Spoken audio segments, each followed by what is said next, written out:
दफ़ा हम यहाँ बुनेर साइट पे आए हैं तो बहुत ही खूबसूरत आबशार है।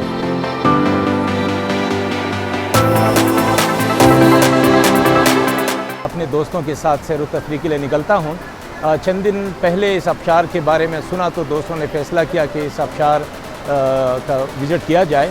तो आज हम सुबह सवेरे मिंगोरा से निकले और संगर की पहाड़ी से होते हुए हम बुनेर के साइड पे आ गए।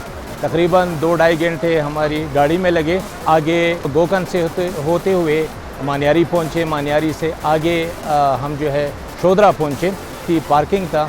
वहाँ से आगे हमने पैदल सफ़र शुरू किया। बहुत ही खूबसूरत रास्ता है। जगह जगह पे झरने हैं और पानी बह रहा है, सब्ज़ा है। रास्ता थोड़ा सा दुश्वार है, लेकिन आपने सुना होगा कि सब्र का फल मीठा होता है। तो इस कठिन रास्ते को तय करते हुए जब हम यहाँ पहुँचे तो इस आबशार को देखा तो दिल जो है वो बाग बाग हो गया और हम बहुत खुश हुए। मेरा फर्स्ट टाइम था तो मेरे लिए थोड़ा मुश्किल था, लेकिन जो एडवेंचर वाले लोग हैं वो ऐसा जगहों पे जा चुके होंगे, उसके लिए थोड़ा सा आसानी होगा। और अभी कुछ दोस्त जो है वो खाना पका रहे हैं, कुछ जो है एंजॉय कर रहे हैं, तो बहुत मज़ा आ रहा है। आबशार तो और भी है, इधर गांव में भी है, बाकी स्वाद में भी है, जारोगो आबशार है, अम्ब्रेला वाटरफॉल भी है। लेकिन ये आबशार जो है नहीं खूबसूरत है, अभी तक किसी ने इसको एक्सप्लोर नहीं किया था। लोग तो ईद के दिन भी बहुत से लोग आते हैं, ईद से पहले भी, ईद के बाद भी अभी तक बहुत रश था। लोग बहुत से आते हैं, बहुत ज़्यादा लोग बुनेर से, सवाद से, मर्दान, पेशावर से भी लोग आते हैं इधर।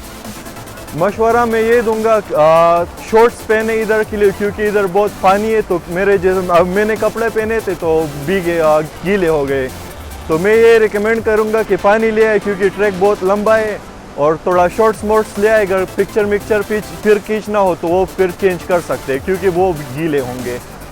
तो इधर अभी टूरिस्ट आ रहे हैं, इसको एक्सप्लोर किया तो इंशाल्लाह बाकी भी टूरिस्ट आएंगे, सारों को हम वेलकम करेंगे, सारे टूरिस्ट को।